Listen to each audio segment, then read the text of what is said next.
बिस्मिल्लाहिर्रहमानिर्रहीम। अस्सलाम वालेकुम। आपका दोस्त सलमान हैदर। दुआ है परवरदिगार से कि उसने आपको और आपके अहले खाना को अपनी हिफ्ज़ अमान में रखा हुआ हो। हमें सच का सामना करना, और कोई शक नहीं कि इमरान खान साहब के जाने के बाद या इमरान खान साहब को जेल में भेजने का एक बहुत बड़ा मकसद भी था कि हर तरीके से कोशिश की जाए कि पार्टी की टूट फूट की जाए।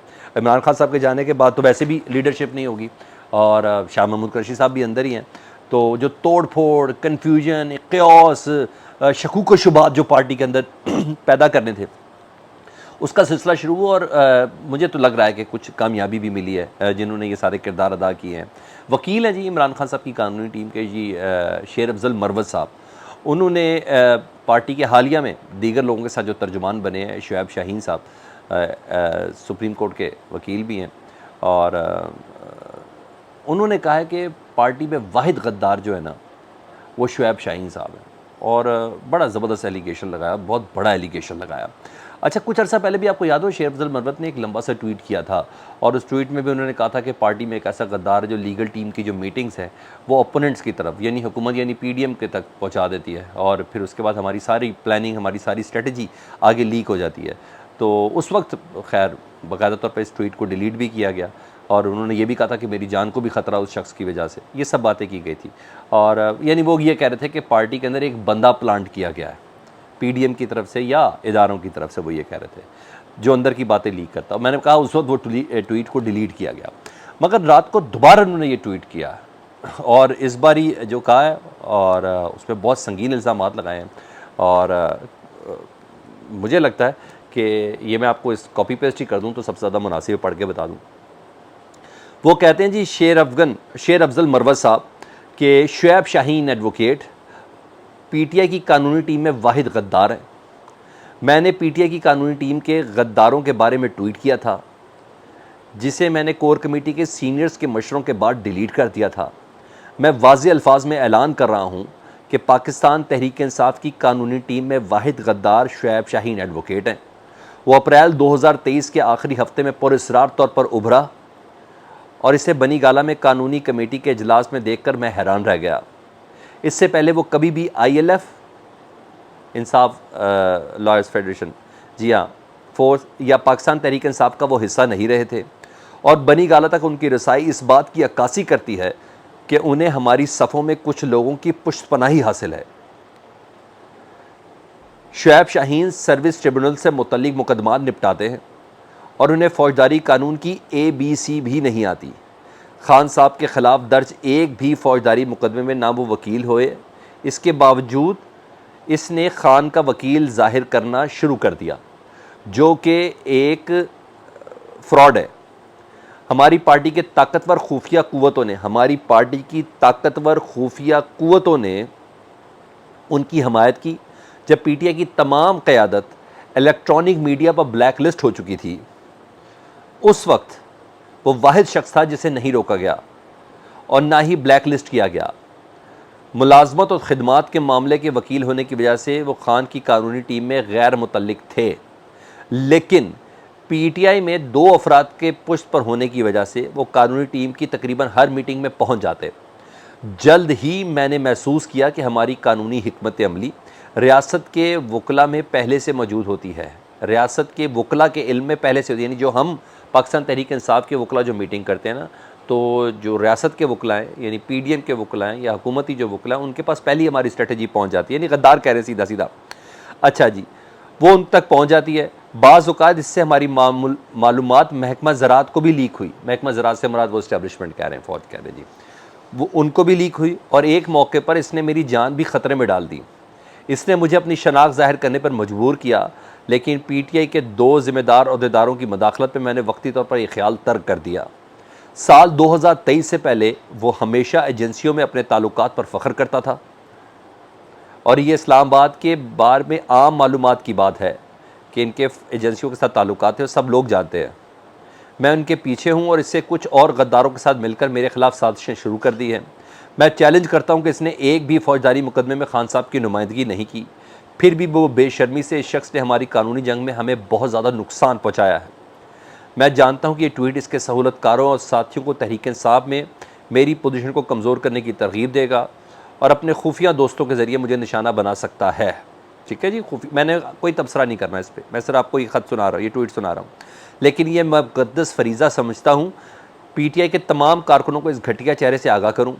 मैं कल खान साहब से मुलाकात करूँगा और उन्हें अपने इस ट्वीट के बारे में आगाह करूँगा। मेरे अल्फाज पर निशान लगाएं, ये ट्वीट बहुत से मुजरमों और एजेंटों को तंग करेगा, लेकिन मैं मुश्किलात और धमकियों से खेलना मेरा मशगला है। इस ट्वीट को ज़्यादा से ज़्यादा शेयर कर ताकि पीटीआई के तमाम वर्कर्स तक पहुंच जाए। शेर अफजल खान मरवत। और आज जुमरात है तो डेफिनेटली उन्होंने इमरान खान साहब से मिलना है।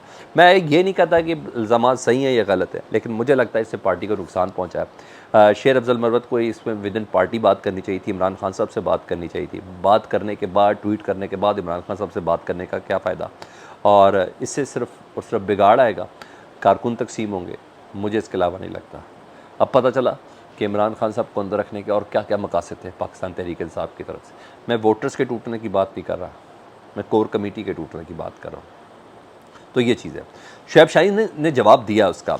वो कहते हैं कि मैंने कहा था जो शख्स भी पार्टी में तफरका पैदा करेगा वो पीटीआई से नहीं हो सकता। वो शेर अफगान साहब को कह रहे हैं पार्टी में तफरका पैदा करे, वो पीटीआई से है ही नहीं। और मेरा मौक़िफ़ भी यही है कि शेर अफगान के जो इल्ज़ामात हैं उनकी ज़ाती राय है, पार्टी का मौक़िफ़ नहीं। मेरा जो मौक़िफ़ है वो पीटीआई का मौक़िफ़ है। मैं पीटीआई के 5 तर्जुमानों में से एक हूँ। बहरहाल इस वक्त जब तक मैं आपसे बात करूँ तो पीटीआई के वर्कर्स, सपोर्टर्स, वो पीटीआई के दीगर जो सीनियर रहनुमा जिसमें उमर अयूब भी शामिल हैं और उन सेक्रेटरी जनरल जो है उनसे मुतालबा किया जा रहा है कि इस मामले का फ़ौरी तौर पर हल करो। वाकई फ़ौरी तौर पर हल होना ज़रूरी है। पहले ही बहुत देर हो गई, लेकिन इसका हल होना बहुत ज़रूरी है। एक दूसरी खबर जो मैंने आप तक पहुँचानी थी, इमरान रियाज़ खान साहब से मुतल्लिक़ पहुँचानी थी। कल बड़ी अफवाहें गर्दिश की गई उनके वालिद साहब से मनसूब करते हुए कि जी इमरान रियाज़ खान ने सहाफ़ा से दस्तबरदारी का ऐलान कर दिया जी, और बच्चों और फैमिली को अब ज़्यादा टाइम देंगे।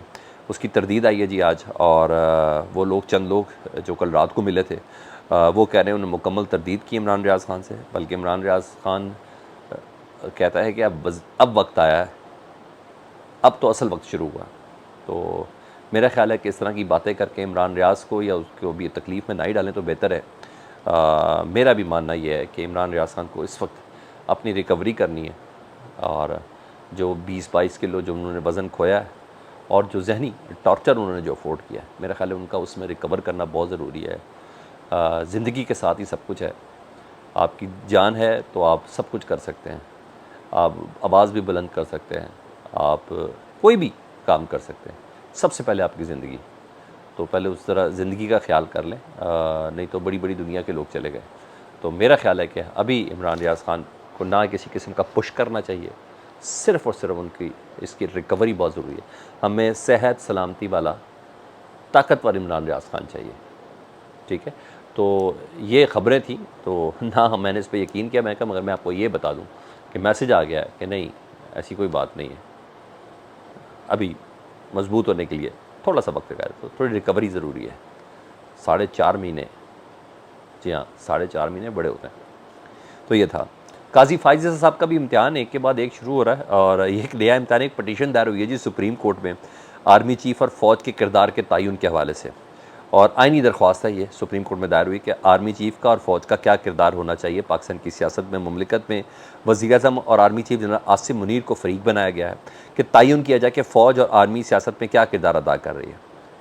काजी फ़ायज़ साहब के लिए इस दरख्वास्त में टेकअप करना बड़ी बात होगी। और मेरा जहाँ तक ख्याल है काजी फ़ायज़ साहब आइन की कुछ शिकों का ज़रूर बता देंगे कि उसके अंदर ऑलरेडी तयन है कि फ़ौज का और आर्मी चीफ़ का क्या किरदार होना चाहिए पाकिस्तान के अंदर। और फिर वो कहेंगे ये वक्त का ज़िया है और इस दरख्वास्त को मैं टेकअप नहीं करता। मुझे ऐसा ही लगता है। बहरहाल एक के बाद एक इम्तिहान भी काजी फ़ायज़ साहब के लिए आ चुके हैं। अच्छा, उधर जो लोग सियासी दुश्मनी निपटा रहे थे, आज उनका भी फ़ैसला हो गया जी। जो सियासी दुश्मनी में इस्तेमाल हो रहे थे, शहरियार अफरीदी का आपको केस याद है जिसमें डिप्टी कमिश्नर को तौहीन अदालत का नोटिस जारी हुआ था। उनको मना किया गया था 3 MP को आपने अब ऑर्डर जारी नहीं किए, लेकिन इसके बावजूद उन्होंने सियासी दुश्मनियाँ निपटाने के में अपना किरदार अदा करते हुए 3 MP जारी किए थे। तो जस्टिस बाबर सत्तार साहब ने उनको नोटिस जारी किया था। तो उन्होंने क्या किया, डिविजनल बेंच के अंदर दरख्वास्त दे दी, जिसमें 2 रुकनी बेंच था, जस्टिस जहांगीरी और जस्टिस एजाज़, कि जनाब शायद मुझे रिलीफ मिल जाए। दोनों ने उसकी दरख्वास्त को खारिज कर दिया जी डिप्टी कमिश्नर की। ऐसे ही होना चाहिए इनका अंजाम, इससे भी बुरा होना चाहिए। एक बार कोई नसीहत तो पकड़े, कब तक ज़ख्मों को खोल खोल के आगे चलते जाएंगे, पहला भरने तो दें। और ये तभी होगा जब नासूर निकाल के फेंका जाएगा। तो जब 8-10 मिसालें ऐसी बन जाएगी तो नासूर निकल जाएगा, बिल्कुल ऐसा ही होगा जी। तो अब कानून पे अमल ही नहीं हो रहा। अब जजों की भी कोई इज़्ज़त नहीं रही, कोर्ट्स की भी कोई इज़्ज़त नहीं रही। तो अब डीसी साहब के ख़िलाफ़ ना आज फ़र्द जुर्म आयद होनी है जी, बल्कि आज बाकायदा तौर पर उनको तौहीन अदालत का जो नोटिस उस पर कार्रवाई होगी। मतलब डंडा पकड़ लिया, जस्टिस बाबर सत्तार साहब इस मामले को देखेंगे, माफ़ी मांगे, माफ़ी मांगे तो वैसे ही सुप्रीम कोर्ट कह चुकी काजी फाइज है, जब माफ़ी मांग ली तो इसका मतलब एक कन्विक्ट है, ठीक है जी, और कोई रास्ता भी नहीं है। इन्होंने गिरफ्तारियाँ की थी और कोर्ट के कहने के बावजूद की थी। ये अपडेट्स अल्लाह पाकिस्तान को सलामत रखे, आने वाला हर लम्हा पाकिस्तान की खैर और आफियत के रखे। फीडबैक से मुतल्लिक ज़रूर आगाह कीजिएगा। अपना बहुत ख्याल रखें। अल्लाहुम्मा सल्ली अला मुहम्मद व आले मुहम्मद।